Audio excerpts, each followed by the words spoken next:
His Excellency Robert Kyagulanyi Ssentamu asimbudde oluvannyuma lw'okulangirira nti ng'ennaku z'omwezi 18 omwezi ogw'olubereberye bannayuganda buli omu asitukiremu abeeko kyakola okulaga nti alina okununula ensi ye Uganda. Mwami Museveni bino tebyamulese kye kimu era bitandise okumusattiza. Yeebuuza nti tunaakola tutya singa abantu banaaba batadde ekiragiro kya His Excellency Robert Kyagulanyi Ssentamu mu nkola, kubanga amumanyi bulungi kasita ayogera bannayuganda batandikirawo okukola kye bakola. Twagala tuwulirize akatambi kano bulungi n'obwegendereza owulire Mwami Museveni byateeseza His Excellency Robert Kyagulanyi Ssentamu nadde lw'ateekateeka okusaanyaawo opulezidenti w'abantu Robert Kyagulanyi Ssentamu. Miitingi ne bakuba ttooki mu bbanga erisigaddeyo ne bagamba balina okusala amagezi gonna okulaba nga Kyagulanyi avaawo. Naye Kyagulanyi alina okuvaawo mu mbeera nti nga ya butujju. Bagenda kusooka okutemula abanene mu gavumenti mu nkola ey'ekiyeekera nti mu ggwanga mulimu ADF egwire Kayinde Otafiire emutemule y'omu ku be baagala okutta Kayinde Otafiire. Kati Kayinde bw'amala okufa nga wa mu gavumenti ekakase nti ADF yemukubye n'omunene omulala bamutemule. Kaakati enkya bagenda okutemula His Excellency nga buli omu akakasa nti ng'era bwe baatemula minisita era bwe batemudde n'omulala. Naye mu linnya lya Yesu tukiddiza wala Kayinde oba mumutemula mumutemule, naye Robert Kyagulanyi Ssentamu mu linnya lya Yesu temuli mugololerako lugalo lwammwe, ekyo temutawaana. So ekyo bannayuganda mubeere nga mukitunuulira nga mukira. Mujjuka bwe nabagamba nti sente zigenda kujja ku media, abantu aboogera ku media twekube. Mulaba bwe bitandiikiriza. Eyo nvuddeyo sina lutalo lwe ngenda yingiramu. Najja wano oluli ne njogera ku ky'abakopolo nga bwe tutuula mu miitingi z'abakopolo okukola ekiddako. Bakopolo bonna bayisizza ekiragiro ku balaza briefing eri gye nabagamba gye nali nninda nti waliwo kye bagenda okuyisa mu bakopolo bonna mu ggwanga Uganda. So bakopolo bonna babagambye bonna bagenda kubazzaayo ku refresher course, bagenda kuddayo kubasomesa kubanga balabika nga balina enkolagana ne ba bloggers mbu omutindo gwabwe guli wansi biki. Bagenda kubalondera ba acting corporals, basobola okulondayo private ali active ne bamulonda to act as okubeera gundi abeera waawo interim gundi acting, then oluvannyuma bano babatwala okusoma olw'okuba baagala okubajjamu ekirowoozo ekyo kye twateesa nabo, era babavunaana okuba nga boogera n'aba social media n'ebirala. Naye tubigoberera, omanye ebintu by'amagye biba mu gundi tubigira, era eggwanga tugenda kubeera nga tubategeeza buli step gye tuba tutuuseeko. Now eyo nga nvuddeyo njagala kudduka misinde kugenda mu programu yonna nga bweyina okubeera. Programu y'olwaleero egenda kutambulira inabawadde ekyawandiikibwa. Leero ekyawandiikibwa ky'olwaleero tuli mu kitabo, tugenda kubeera mu kitabo kya Matayo essula 25. Essula eyo yonna ejjudde engero. Yesu yasomesa enjiri ng'asomesa mu ngero abantu basobole okutegeera. Kati ndi ku lugero olusembayo mu ssuula eyo eya 25 eya Matayo, Matthew chapter 25 from verse 31 to verse 46. Video ya leero nzize kubuuza omulembe guno, tunanunula omulembe gwaffe oba gunaazikirira? Kubanga omulembe gwaffe ku bibiri kuliko kimu, tusobola okugununula, tusobola okuguleka ne guzikirira ng'ogwo Abaafande Katongole gwe gwazikirira. Taata wo bw'aba ali mu myaka gy'Abaafande Katongole, omulembe gwabwe gwazikirira. Kyova olaba nga ffe abaana baabwe enkenku y'abali, kati enkenku gye tusengejja. Kati naffe tutuuse. Senga naffe tukola eby'Abaafande Katongole okwoza ne baanika mu ttaka, ba Ebeni bajja kiwulira. Ngamba Ebeni wo ajja kiwulira. So omulembe gwaffe gwa kuzikirira oba gwa kununulwa? Matthew chapter 31 to verse 46. Now, His Excellency yalangiridde olunaku lw'eggulo n'agamba tetukyalina kati kye twekwasa, yayogedde kyawedde yagambye tulumbe. Olunaku lwa nkya olw'okulumba, olunaku lwa nkya. Jo nabasuniddeko katono ku chain of command bwe zitambula. Leero njagala mmaleyo akantu ako kuba ye nga commander in chief yamaze okwogera. We yayogeredde mu protocol, commander in chief yayogedde ali ne ba division commanders. Commander in chief ayita top cream oba ba division commanders n'abawa command nga bwe yagiwadde. Kati bonna ababaddewo nga be ba division commanders, buli division commander ali awo, bino tugenda byogera ngenda bijjayo eri mbiteeke mu mbeera eyaffe ya bulijjo tubitegeere engeri gye tusobola okubanga message etuuse ku buli muntu asembayo wansi. Olwaliro singa tebadde bino mbadde njagala mbawa amasimu mukube mwogere ku nsonga eyo, naye obudde nnyina butono ate nnyina bye njagala okugira wano tebujja kutumala. Naye anyway, kantisewo kino. Ame commander oba commander in chief yawadde command. Ate okubanga yabadde ayogerera mu ba division commanders. Kati ba division commanders balina okubanga basindise dda information mu ba brigade commanders. Buli yabadde awo nga weetadde awo ng'omanyi oli division commander oli general, olina okubanga wasindise message wansi kubakuddirira be bayita ba brigade commanders. Ba brigade commanders bate okubanga basindise message eno mu ba battalion commanders nga etuuse mu battalion. Kati aba battalion commanders muteekwa okubanga muyina ba OCs, muyina ba admin. Kati ba admin bazisindike wansi mu bakopolo okuimplementing ekintu kino.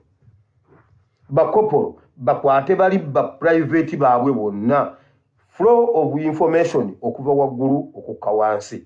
Structure ezo tuzirina kubanga information y'amagye bwetyo bwetambula.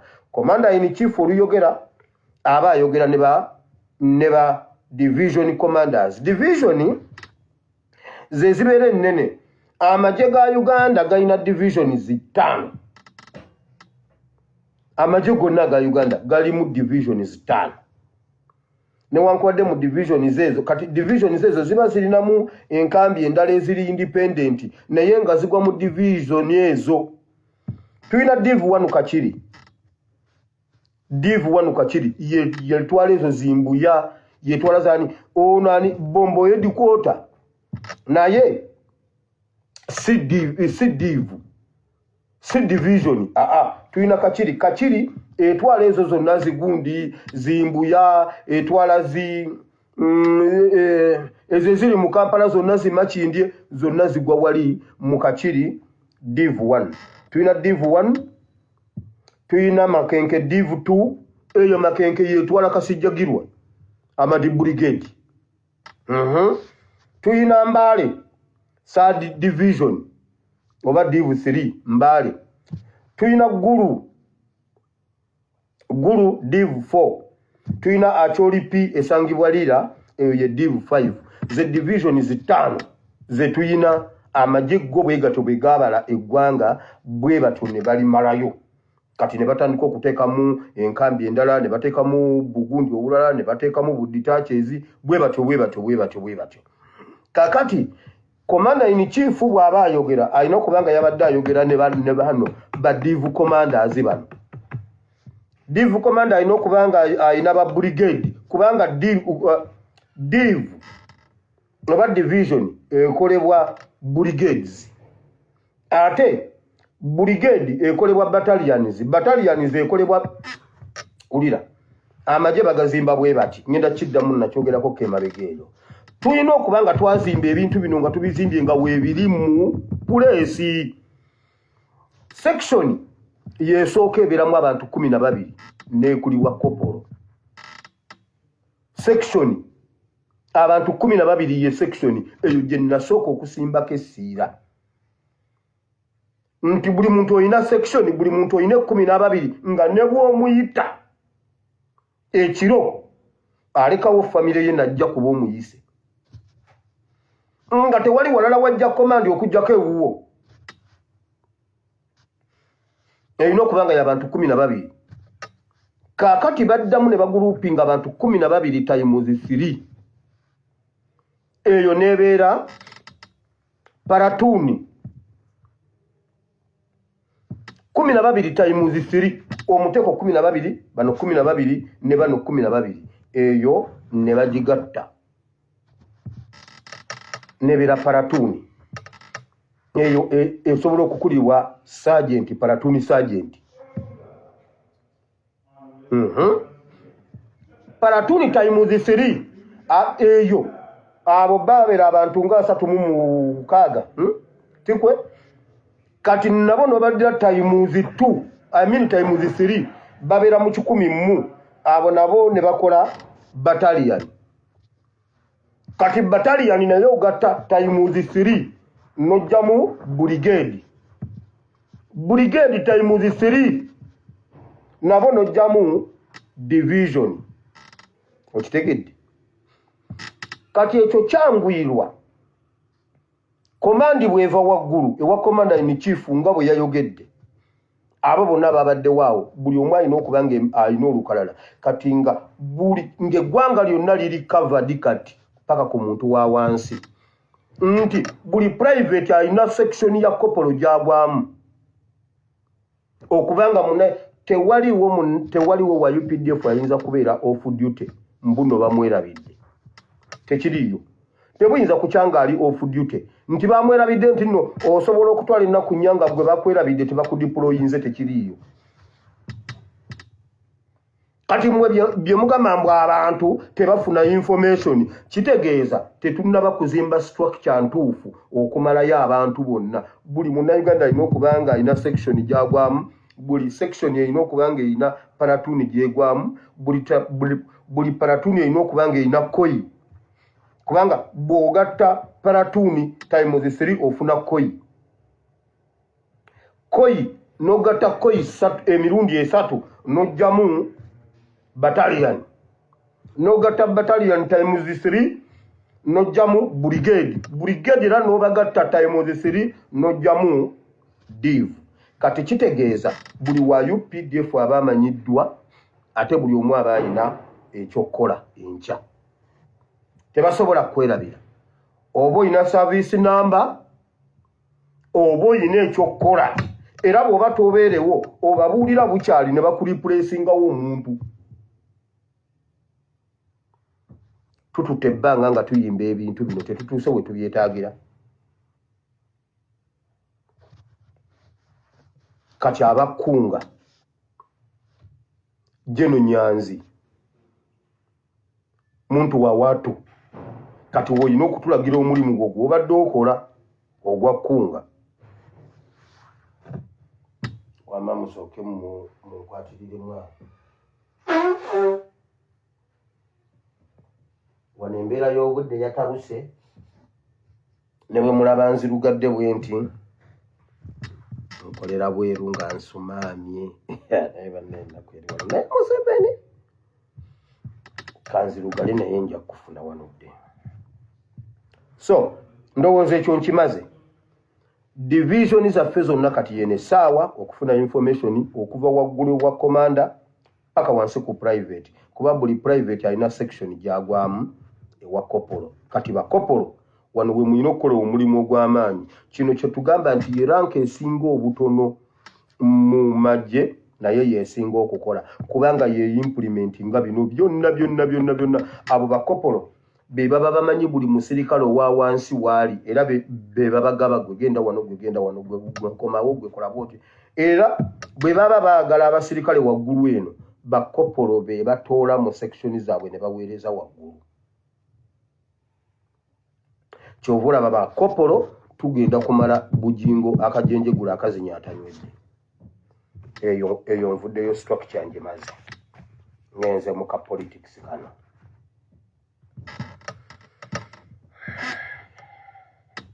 Museveni and his group akabano basala amagezi gonna okwongera okutudaivatinga ku social media tuleme okuteekayo ebintu ebyamakulu naddala abantu abaabuzibwawo abantu abattibwa ne ba political prisoners abagenyi abazze mu Uganda bakozesa nnyo internet babeera nnyo ku social media kati Museveni batudaivatinga ebyo bye mulaba Kanyomozi simanya akomyewo bannange kambabulire please siyenze specials you know what abana ne bakamba mbunze specials oh my god ebyo byonna byakutuugulaza tudde ku Kanyomozi Juliana tudde ku bitalina makulu tebaagala waliwe tubadde nga tuli ku Kibalama John Bosco damulira baani tebaagala tugendewo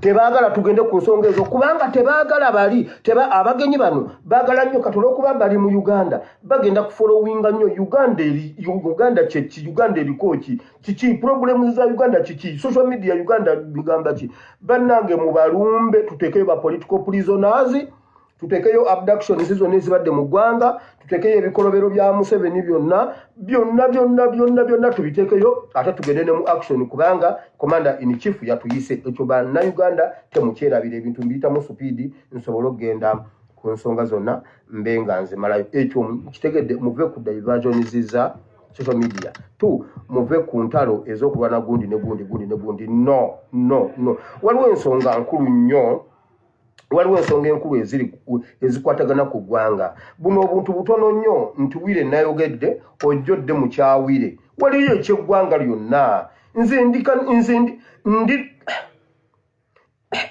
not even a court of Akala no I'm even a full stop of Akala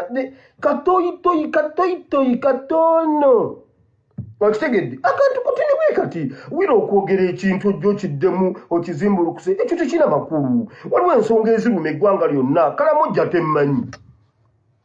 temmanyi waliyo ensonga eziruma kalamojja eyawamu please tuve ku bintu ebyo tudde ku nsonga ziri ennene mbeegayiridde baagala tudde ku ebyo naamwe esooka eyitewo baddemu batusiike kubanga ate nga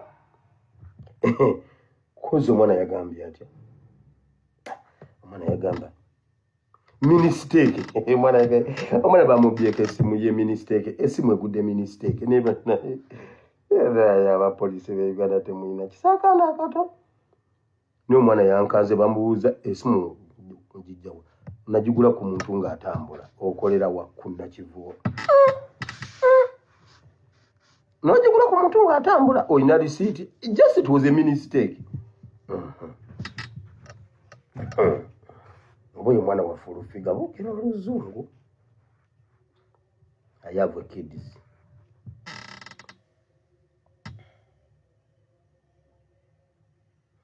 so to implementing order ya commander in chief wano amaso ku lutimbe oba ddala tuli ba soldiers oba ddala tuli bawulize oba ddala twagala okwenunula eyo order y'abanyigirizibwa eyo order yaba abalumirirwa Uganda abanyigirizibwa n'abo abalumwa oyinza okuba nga gwe tonyigirizibwa naye ng'olumwa ku lw'abanyigirizibwa eyo order y'Abannayuganda si y'Abanyarwanda okujjako ng'oli Munyarwanda Omunnayuganda omutuufu ddala nga gwe wasalawo toyina second home oyina Uganda kati gwe obanga toyina second home gwe order eyo yiyo kati bwe mutasituka kitegeeza mwenna muli bulungi bwe mutasituka kitegeeza muli bulungi si bwe kiri bwe tutasituka kitegeeza tuli bulungi tusirikiranga ddala tetuddangayo kwogera kigambo